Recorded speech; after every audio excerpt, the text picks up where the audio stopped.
Hi friends, good morning. কেমন আছো তোমরা সবাই? আসো তোমরা সবাই ভালো আছো, আমি খুব ভালো আছি। আর এখন ঘড়িতে টাইম হচ্ছে সকাল 10:30। আর আজকে হচ্ছে শনিবার, আজ হচ্ছে শিবরাত্রি। তো শিবরাত্রি কালকে পড়েছে, কিন্তু আজকে যেহেতু আমি পুজো করবো, আজকেও আছে কিছুক্ষণ। তো যেহেতু আমি পুজো করবো, তাই সবাইকে শিবরাত্রি শুভেচ্ছা জানিয়ে আজকে আমার ব্লগটা স্টার্ট করছি। তো চলো। আর এখন আমি জামা ছেড়ে রান্নাঘরে ঢুকে পড়ছি, রান্না বান্না করবো, তারপরে পুজো করতে যাব, ঠাকুরের সাথে আলাপ করতে পরে যাব। এখন আমি ঠাকুর ঘরে ঢুকিনি, এখন ঢুকবো আমি রান্নাঘরে। কারণ হচ্ছে আগে রান্না বান্নাটা করে যাই, করে তারপরে ঠাকুরের সাথে কথা বলবো, দুদণ্ড ঠাকুরের কাছে বসতে পারবো। এবার যদি ঠাকুর ঘরে ঢুকি আগে, এবারে এরা খাবার জন্য ছটফট করবে, তখন আর আমার পুজোর প্রতি মনও থাকবে না, কিছুই থাকবে না। ঠিক আছে, সেই জন্য আগে আমি রান্নাবান্না করে নিই ঠাকুরের কাছে দুদণ্ড বসতে পারবো, একটু কথা বলতে পারবো। আর এদিকে পুজো করবো, এইদিকে নিচের জায়গায় হবে ডাকবে, কি ও খেতে দাও খেতে দাও, আমার হবে না, ওইভাবে পুজো করা আমার পোষাবে না। সেই জন্য আগে আমি খাওয়া দাওয়াটা করে নিই, নিজেরা নিয়ে খেতে পারবে অন্তত, আর তারপরে পুজো করতে যাব। ঠিক আছে, পুজো করে দুদণ্ড না ঠাকুরের কাছে না বসলে, দুটো কথা না বলে ঠাকুরের সাথে মনটা হালকা হয়। একে তো আমার কথা বলার কোনো সঙ্গী সাথী নেই, তার উপর যদি ঠাকুরকে ওম নমঃ করে চলে আসি, তার মনের ভিতরে ছটফট লাগবে, কী হলাম, ঠাকুরের কাছে বসলামই কোথায়, তাই না? এই তো হলো ব্যাপার। আজকেই তো শিব একটু তুষ্ট হয়, যদি একটু তুষ্ট করা যায় বেলপাতা দিয়ে। আর শিব ঠাকুর তো বেলপাতা দিয়েই তুষ্ট হয়ে যায় একটাতেই। রেগে যেমন রাগ, তেমন শান্ত হতেও কিছুক্ষণ টাইম লাগে না। একটা সামান্য বেলপাতা দিলেই উনি তুষ্ট হয়ে যায়, শান্ত হয়ে যায়, তাই না? শিব তো এটাই, মানে ওই জন্য তো শিবকে বলে সদা শিব। মানে রাগতেও বেশিক্ষণ টাইম লাগে না, আর শান্ত হতেও বেশিক্ষণ টাইম লাগে না। তো এই হলো ব্যাপার। তো যেহেতু মানে ওই ওম নমঃ করলে যদি শিব রুষ্ট হয়ে যায়, তাহলে আর কী হবে। এইভাবে রান্নাবান্না করে দিয়ে ঠাকুর ঘরে যাব, দুদণ্ড বসবো, বসে ঠাকুরের সাথে একটু আলাপচারিতা করবো, ব্যাস হয়ে যাবে পুজো। তারপরে আমি তো শুকোতে পারি, আমার কোনো অসুবিধা হয় না, কিন্তু এদের ক্ষেত্রে যদি চান পড়ে না, তখন আমার অসুবিধা হয়ে যায়, কেন রান্নাবান্না করে গেলাম না, এই দুকে মানে দোনো হয়ে যাবো আমি। তো চলো রান্নাবান্না করে নিই। একা রাতে ভেবেছি কড়াই ভেজাবো, ভুলে গেছি কড়াই ভেজাতে, তাই রাতে আজকে দুপুরে রান্না করবো।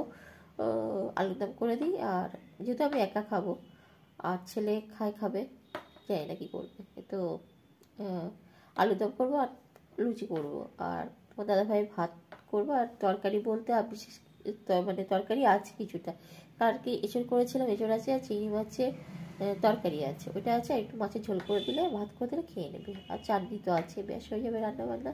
বেশি রান্নাবান্না ঝুঁকি নেই আজকে ভাতের সঙ্গে।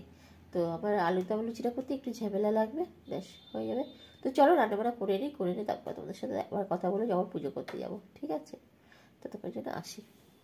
আলুর দম বসে দিয়েছি, বাকি লোকজন এসেছিলো, সেজন্য আমি ব্লগিং করতে পারিনি। এখানে আলুর দম প্রায় হয়ে এসছে, এবার নামিয়ে দেবো। কালারটা দেখো কি সুন্দর হয়েছে না কালারটা, চলো দেখি না ভিডিওটা। আর এখানে লুচির জন্য ময়দা মেখে নিয়েছি, লেচু কেটে নিয়েছি, এবার ময়দাটা লুচিটা করে নেবো। তো চলো দেখতে থাকো ভিডিওটা। এখনও ঠাকুর ঘরে যাইনি, যাওয়ার এখনও ঠাকুর ঘরে যাওয়ার সময় হয়নি। এখন ঘড়িতে বাজছে 12:25, তো 12 বেজেই গেছে। তো এখনও করবো, ভাত হবে, মাছের ঝোল হবে, করে দিয়ে তারপর আমি যাবো ঠাকুর ঘরে। যেতে হতে 3:30 বেজে যাবে মনে হচ্ছে। তো চলো আর বেশি কথা বলবো না, সবসময় ক্যামেরা অন করে আমি কোনো কাজ করতে পারছি না, অসুবিধা হচ্ছে। তারপরে লোকজন একটু এসেছিলো, সেই জন্য ব্লগও করতে পারিনি। তো চলো দেখতে থাকো ভিডিওটা সারাদিন।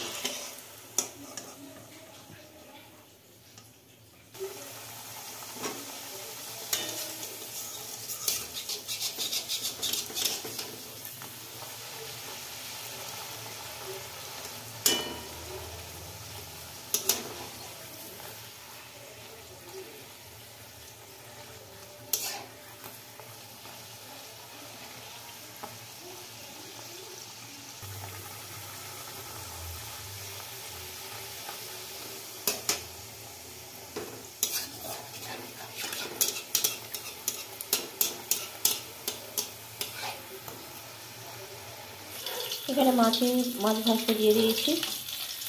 তোমাদের ঝোল করে দেবো, মাছটা ভেজে নিই। আর এখানে পটল আর সর্ষে ডাটা কটা ছিল সেটা দিয়ে ঝোল করে দেবো। এইভাবে রান্না বান্না আর ভাতটা করবো, ব্যাস এগুলো রান্না। চলো, আর এখন আমার কথা বলবো না, পরে যখন পুজো করতে যাবো তখন তোমার সঙ্গে কথা বলবো। ঠিক আছে, তাড়াতাড়ি করে ফেলি, ভালো লাগছে না। দেখো না,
ওম নমঃ শিবায়, ওম নমঃ শিবায়, ওম নমঃ শিবায়।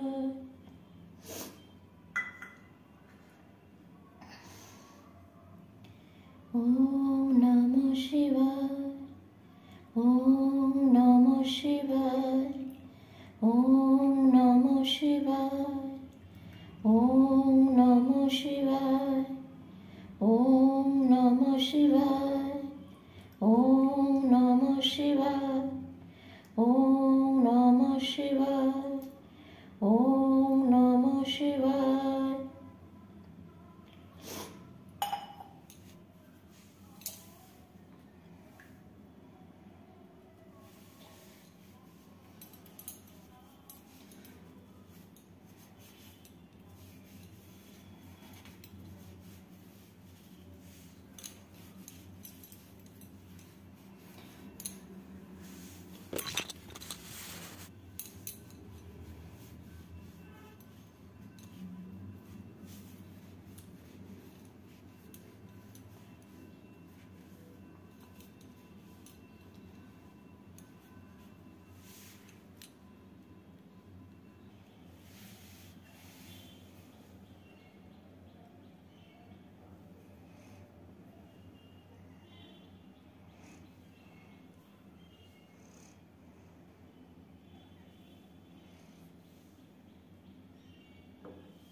ওম নমঃ শিবায়।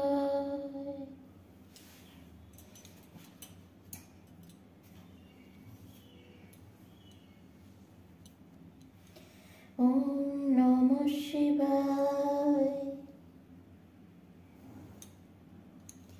ওম নমঃ শিবায়,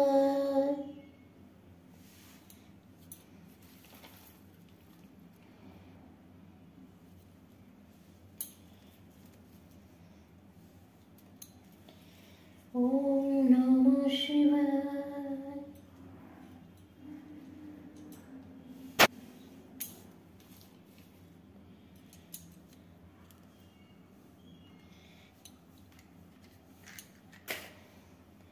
ওম নমঃ শিবায়,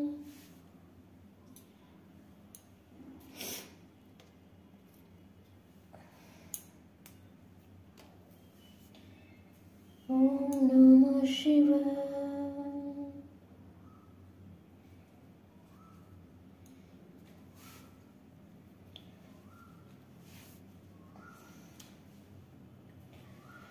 দুর্গায় নমঃ।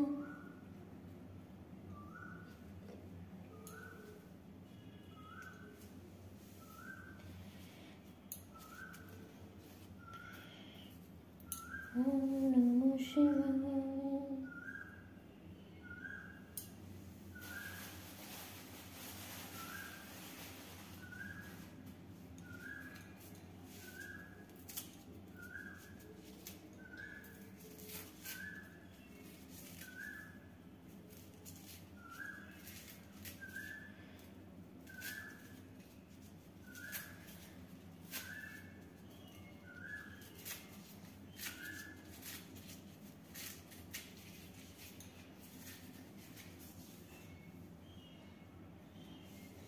প্রত্যয়ং নমঃ।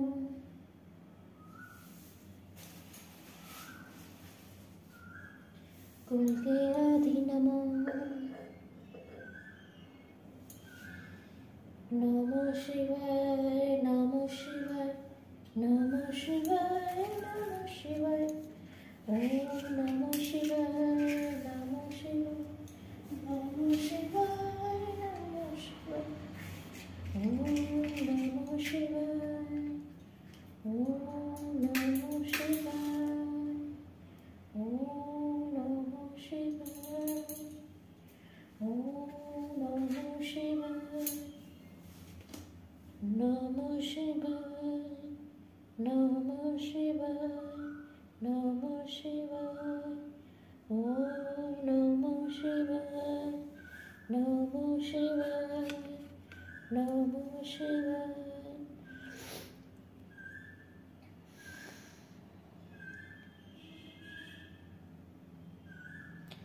হে প্রভু, সবাইকে ভালো রেখো প্রভু, তুমিও ভালো থেকো, সকল কষ্ট দূর করো।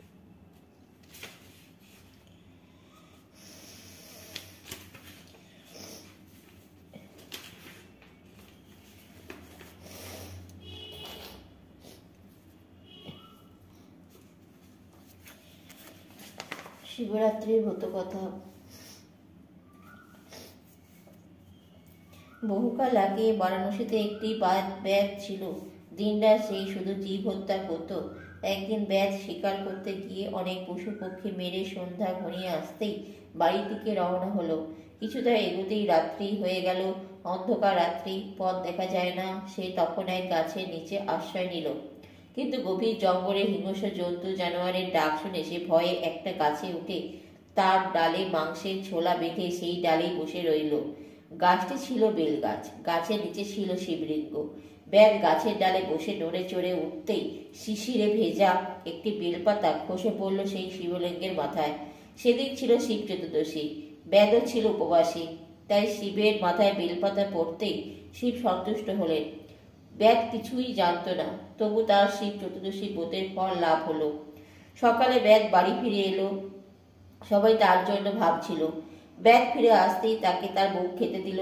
এমন সময় একজন অতিথি এলো। ব্যাধ কি ভেবে তার খাবারগুলো অতিথিকে খেতে দিল, তাতে তার পালনের ফলও লাভ হলো। কিন্তু কিছুদিন বাদে ব্যাধ অসুস্থ হয়ে মারা গেল। যমদূতরা তাকে নিয়ে যাবার জন্য এলো। এমন সময় সেখানে শিবদূতরা এলো। দুজনের যুদ্ধ বেঁধে গেল। যমদূতরা হেরে গেল। শিবদূতরা ব্যাধকে কৈলাসে নিয়ে এলো। যমদূতরাও তাতে পিছনে পিছনে ধাওয়া করলো। কৈলাসে দ্বারে নন্দী পাহারা দিচ্ছিল। সেই যমদূতদের কাছে ব্যাধের শিবরাত্রির কথা বলল। সব শুনে যমদূতরা ফিরে গিয়ে যমকে সব জানালো। যম বললেন, হ্যাঁ, যে শিব বা বিষ্ণুর ভক্ত, যে শিব চতুর্দশী ব্রত করে এবং যে বারাণসী ধামে মারা যায়, তার উপর আমার কোনো অধিকার থাকে না। তারপর থেকে এই ব্রতের কথা চারিদিকে প্রচার হলো।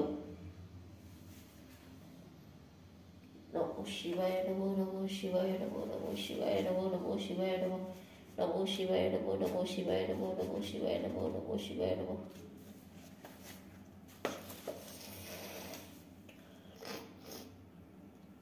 হে প্রভু, সকল বিপদ থেকে উদ্ধার করো।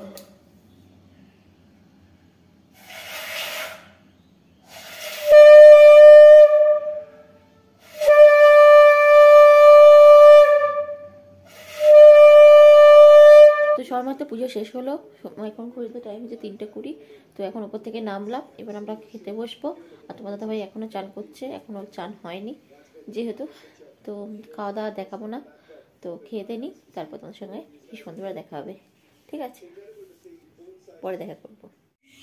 গুড ইভিনিং বন্ধুরা। তো এখানে চা বসিয়ে দিয়েছি। আমুল এই মাদারডেয়ারি দুধ ছিল যেহেতু, সেখানে চাটা বসে, চায়ের কালারটা দেখো কি সুন্দর হয়েছে। আর তার সাথে খাবো আমি লুচি। তো লুচি খেতে আমার খুব ভালো লাগে, লুচি থাকলে মনে হয় চা খাই, তো লুচি দিয়েই চাটা খাবো। তো এখানে যেহেতু ফোনে কথা বলছিল তোমার দাদাভাই, সেই সময়টাও আমি কথা বলতে পারছিলাম না, তাই তোমাদেরকে মানে কথা না বলেই ভিডিও করছিলাম, জানি পরে ভয়েস দেবো। সেই জন্য একটু কথাও বলছিলাম, তো দাদাভাইয়ের সাথে কথাবার্তা বলছিল একটু, তো সেই জন্য। তো চলো লুচিতে চা খেতে কার কার ভালো লাগে কমেন্ট করে জানাবে প্লিজ। তো বাসি লুচি হলে আরও ভালো হতো। মায়ের শরীরটা খারাপ, তো এক ঝলক দেখিয়ে দিলাম, মায়ের এই অবস্থা হয়ে গেছে। তো খাওয়া দাওয়া হয়ে যাওয়ার পর এখন চলে এসেছি মাংস ধুতে। রাত তখন 11টা বাজছে। কারণ খাওয়া দাওয়ার পরে আমি মাংসটা ধুতে এলাম, কারণ ওখানে তো নিরামিষ সেই ছিল সেহেতু। আর মাংসটা নিয়েছি শনিবারে রাতেই, তো সেই জন্য মাংসটা ধুয়ে নিচ্ছি। অনেকবার ধোয়া হয়ে গেছে, এবার ভরে রাখবো। তো রবিবারের জন্য রান্না করার জন্য, তো রবিবারে আর সকালে চায়টা দাদা ভাই, তারপরে রাত্রিবেলা কি জন্য বেরিয়েছিল, কারণ মাংস নিয়ে চলে এসেছি। তো এই হলো ধোয়াধুয়ি হয়ে গেছে, এবার আমি রেখে দিচ্ছি। তো চলো দেখতে থাকো। আর এখানে আমি ব্লগটা শেষ করছি। যদি ব্লগটা ভালো লাগে তাহলে চ্যানেলটা সাবস্ক্রাইব করবেন। এখন ঘড়িতে কটা বাজে? তো 11টা। তো টাটা, ভালো থাকবেন, সুস্থ থাকবেন, গুড নাইট।